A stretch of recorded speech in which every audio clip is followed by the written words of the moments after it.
Good evening. It's still Tuesday, August 11th, 7:53 p.m. And what I'm gonna, as we said it, we'll look at the latest numbers, latest news, latest reports.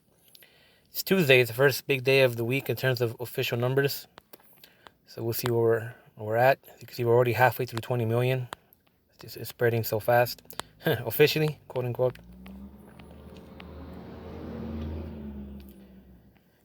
So we had 266 new cases today. India number one with 61,000. Brazil second, 54,000. USA third, 54,000. Colombia fourth, 12,000. In terms of deaths, USA number one with 1,504 deaths. I don't think I've seen that number in months. That is a high number for the USA, officially at least. Brazil second, 1,242. India third, 835. Mexico fourth, 705. Yeah, it's some really high numbers. And now we'll take a look at the U.S. state by state and see where those deaths lie. I think Florida was the one that hit the record today. In terms of cases, I know California right now is going through a backlog of 300,000 tests, and they're gonna. I mean, they pick and choose how they want to report. That's just how that works. And the website doesn't want to cooperate with me. So we're going to go USA. We're going to go test state by state.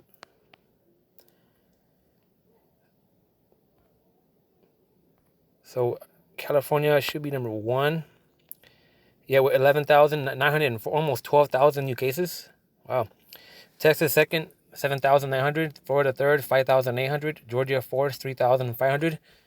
See multiple states in the thousands, multiple more coming up in the three digits, just coming everywhere. 666 and Veterans Affairs. What do they mean by that? 60 deaths. Prisons going up. Navajo region going up. U.S. military did not report today. In terms of deaths, number one is Florida right now with 276 new deaths. Texas second, 220. California third, 182. Georgia fourth, 122. And I know for today, Mexico already reported over 900 deaths. So tomorrow's going to be, for tomorrow, I mean, so tomorrow's going to be another high number of deaths. And we'll look at news first. Health officials around the U.S. are quitting or getting fired amid the outbreak. So as I mentioned yesterday, the health minister for California quit. But I mean, it's just one health minister among dozens that have either fired or quit over just the handling of the pandemic. Just how inadequate government officials have been during the entire thing. A review by the Kaiser Health News Service in the Associated Press finds at least 48 state and local public health leaders have resigned, retired, or been fired since April across 23 states. The list has grown by more than 20 people since the AP and KHN started keeping track in June. And that's as of June. So, I mean, many of the firings and resignations have to do with conflicts over mask orders or social distancing shutdowns. Many politicians and ordinary Americans have argued that such measures were not needed, contrary to the scientific evidence and the advice of public health experts. Researchers identify a protein that may help SARS-2 spread rapidly through cells. So even now, they're still finding more and more about the virus and just how it's just so infectious. It's still misunderstood. I mean, I said before, like if you don't want to catch this virus 100%, you're gonna need biosafety gear at this point because even doctors PPE isn't working against this virus. North Carolina health officials attributed dog's deaths to SARS-2 complications. Now, this is a very strange story about this dog because when the story first broke out 2 weeks ago, they said that it was the first dog that tested positive for SARS-2, and that whether or not the virus was linked to the dog's death was uncertain. Now, all of a sudden, the news breaks out all over the media again today, 2 weeks later, saying the exact same thing, that the dog is dead, but it's uncertain whether the virus was the cause of death. So why would this story all of a sudden blow up again 2 weeks ago? It's because some of the minority of these reports coming out today actually stated that North Carolina health officials said that the dog's death was due to SARS-2 complications. There are still a majority of articles claiming that it's uncertain, but it's apparently so that it is true. However, The article doesn't quote what the health official said. They quote a lot of things that the health official said, but they don't quote the link between SARS-2 and the dog's death. But I mean, obviously, we know it kills animals. It's not going to be a a wonder. SARS-2 is back in New Zealand after 102 days. 4 locally transmitted cases prompt the government to reimpose restrictions in Auckland. I saw an article just before I came out saying that they're blaming it on frozen freight. I mean, China has cases today too. They're also blaming it on frozen packaging. I mean, who knows with New Zealand? I find it very suspicious that they did 100 deaths and then had a case. I think they were trying to just hide as much as they could so they can claim 100 deaths just to gain perception and then come out with, oh yeah, we actually been having outbreaks the whole time. The Iranian regime has shut down a newspaper in Iran after it published remarks by an expert who said the number of SARS-2 cases and deaths could be 20 times higher than official statistics. The figures announced by the officials on SARS-2 cases and deaths account for only 5% of the country's real tolls. We know that Iran and India, we know that their numbers are significantly higher than what's known. I did talk about this last week about how Iran was exposed for its fake numbers. So this is just a continuation how it's pretty obvious that it's true because they went as far back the next week to shut that newspaper down. But the info's out there, they can't stop it. Thailand, nursery children kept alone inside plastic pods to enforce social distancing. Now this one comes with pictures where in the nursery of buildings, they have these soft plastic cubes that they put the kids in, kind of like Bubble Boy. So, I mean, I guess it helps, but it's just, just the precaution you gotta take just because of how contagious this is. Mississippi, 100 Gulfport High School students quarantine after teacher shows SARS-2 symptoms. Schools in America are gonna blow up. They're gonna get really, really bad, and it's the fault of the government officials for not taking the right precautions to protect their own citizens. Not a surprise. So, we're gonna look at the Russian vaccine. It's been paraded around since yesterday. CG report number 79. Russia praises new vaccine with no public data on trials available. It was only on 13 July that the reports came out with Russia claiming that their 2-part phase 1 trial was a success. Russia has not published any findings from its vaccine trials. The WHO has been tracking various SARS-2 candidates and has made no mention of the vaccine covering all 3 phases of human trials. Health experts are worried that Russia is cutting corners and fast-tracking the process, putting the people at risk. The WHO also stepped in and has urged the country to follow the established guidelines to produce a safe and effective vaccine. Sometimes individual researchers claim they have found something, which is, of course, as such, great news. But between finding or having a clue of maybe having a vaccine that works and having gone through all the stages is a big difference.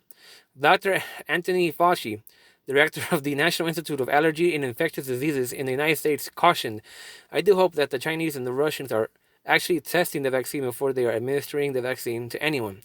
Now, Fauci knows everything that's going on. He's just playing them at this point. And we all know that the WHO are liars. It's just ridiculous, but you can use the wrong words against them. This is a Pandora's box, and we don't know what will happen to people injected with an unproven vaccine. I think that was an American official statement, which is pretty ironic because their own vaccine is the same situation. As I talked last week about the Oxford vaccine, how they're downplaying the side effects of the vaccine. And again, it's all under one common thing: rushing to get vaccines out before they've proven to be safe, while throwing in pretty words and wishful thinking, saying that they're miracles and whatnot. It's all just a farce. Vaccines that are not properly tested can cause harm in many ways, from a negative impact on health to creating a false sense of security or undermining trust in vaccinations. Thomas Bilicki, director of the Global Health Program at the Council on Foreign Relations, told the Associated Press. I mean, we've seen examples where vaccines didn't work, and they ended up with resulting in just outbreaks of disease. On August 2nd, Chief of Russia's sanitary watchdog, Anna Popova, tried to reassure everyone by saying, "I have no doubts that the vaccine against SARS-2, that is, to reach people, will be absolutely safe and, of course, efficient." It's political talk, that's all that is. "I would like to hope that the immunity will be sustainable and lasting," she added. Well, she hasn't heard the memo. CG report number 80. All the reports of SARS-2 brain damage edition. So we're going to go back Okay, so I mean, yesterday I watched a 1 hour video by expert virologists and neurologists talking about the latest on brain damage with SARS-2. So I sat there for an hour, I listened, and I didn't learn anything out of it. It was mostly old news that we already knew, and a whole lot of we don't know, we need more testing, I'm not sure, so I can't say. I was disappointed. I was like, all right, so much for experts. So here's a retrospective look at some of the older papers. As SARS-2 is projected to infect a large part of the world's population, understanding the potential neurological implications will help neurologists and others recognize and intervene in neurological morbidity during and after the pandemic of 2020. Potential neurological symptoms and syndromes of SARS-2 include headache, fatigue, dizziness, anosmia, ageusia, anorexia. Somehow that's new to me. Myalgias, meningoencephalitis, hemorrhage, altered consciousness, Guillain-Barré syndrome, syncope, seizure, and stroke. Additionally, we discuss neurological effects of other coronaviruses, special considerations for management of neurological patients, and possible long-term neurological and public health sequelae. Now, if you watch my previous video where Faranan goes through the breakdown, he goes kind of more in it, but he doesn't really talk about the brain damage. So this kind of makes up for the second paper. Results: 33 patients ages 17 to 88 years with SARS-2 who required neurological or admission to a primary neurology team were included in this study. The encountered neurological problems associated with SARS-2 infection were encephalopathy, 12 patients, 36.4%, seizure, 9 patients, 27%, stroke, 5 patients, 15%, recurrence of prior neurological disease symptoms, 4 patients, 12%, and neuromuscular, 3 patients, 9%. The majority of patients who required evaluation by neurology had elevated inflammatory markers. 21, 63% patients were discharged from the hospital, and 12, 36.4% died from SARS-2 related complications. So this virus completely wrecks the brain. There's another study, like I talked about, I think months ago actually, about autopsies and how they did autopsies. I think it was on 18 people, and the virus is just, I mean, we've seen the videos of Wuhan in January when people are just falling on the floor, having death strokes. All ages just fall dead, start shaking. We saw it in India, saw it in Russia, and even today, experts, like I was talking about that video I saw earlier, are claiming that they don't know what's going on. Now, I have a simple solution as to why this virus is such a mystery. It's because China blocked the information of what this actually does. They know what it does. The reason why China was welding people from Wuhan into their apartments and killing them that way back in January is because they knew how infectious this was, and they knew what it was capable of, because most likely they are behind the lab tweaking of what has enhanced this SARS-like virus to have ACE2 receptors and just decimate the entire human body, the entire human body. And so that is why, in my opinion, many of our experts don't know much about this virus, because the knowledge was suppressed. I made a report last week how the CCP, the Chinese Communist Party, controls the science of SARS-2. Most of the science papers that are out on SARS-2 were put out by the CCP with agendas, and I exposed the peer review, how China uses the peer review to censor and modify papers to show what they want to show, hide what they want to hide, and emphasize on what they want to emphasize. CG report number 81. The food shortage apocalypse marches on amid pandemic. I've talked about this for months. The coming food shortage is not something that's going to happen at once. It's a slow process, but as it gets near and as it hits, it just becomes absolutely devastating what it's going to do to the world. Talking about a possibility of a global famine, especially among the poorer countries. And of course, the people who are who are better off are not going to understand this.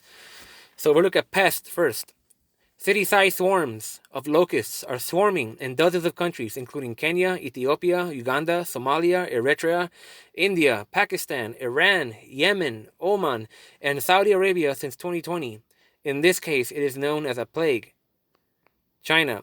Everything is gone. Flooding in China ruins farmers and risks rising food prices. Families are left with nothing to harvest. Corn cost rose 20% higher last month compared to a year ago. As a result of floods, a granary banned recording devices after it was shown corn was rotting inside. China makes it its largest ever purchase of U.S. corn. America, the country's most productive farmland, is now one of its worst SARS-2 hotspots. I think that's in California near me. Food prices are rising at faster pace than in the last decade due to SARS-2. 43% of Iowa corn base bean crop hit by storm. Aluminum can shortage taking place, affecting drinks and foods. Fire in Pennsylvania kills 42,000 chickens, nearly $2 million in damages. Farm bankruptcies rise 8% in the U.S. the past few months. Australia, no meat on the shelves. Supermarket warns of coming food shortages. One of the largest supermarkets warned Victoria's new strict lockdowns could lead to national food shortages and more panic buying. 30% of productive poultry culled in Australia as a result of second wave of bird flu. Worldwide, months ago, 25% of global pig population culled due to swine flu. Explosion in Beirut, which happened last week, and nobody ever bothers to point this out. Explosion in Beirut destroys port, affects 85% of Lebanon's grain supply. They're running out of bread in Lebanon pretty soon. We had to eat our seeds for planting. 10 million, quarter population of Sudan, faces food shortages, price surges. About 9.6 million people now face severe food shortages, the highest number recorded in the country's recent history. Guatemala and Somalia suffered food insecurities, complicated by SARS-2. 640,000 acres of crop area destroyed in just one part of India due to floods. Patagonia suffers historic winter agricultural emergency declared. And these are all the sources. If you want, just everything is sourced, article by article. Now, archive.is did kind of like go down for a bit, so I had to post the whole links. Kind of makes it look flooded, but everything's there. Everything that I ever talk about is sourced. I don't make any of this up. It's all sourced. It's all there. You want to look at it. I have 2 different basements full of information, considering on the third one. That's all I have. It's going to be a rough week. It's only Tuesday, and I've already spent at least 14 hours between today and yesterday putting these reports, these news together. It's wild. As the pandemic increases, the amount of workload that I have to put in increases. I mean, just with between the last 4 months, my pay sprints have grown significantly more than all the time before since the pandemic started. There's just so much information coming out. So I just try to compile and show the most relevant. And that's all I have. Thank you, and I'll see you tomorrow.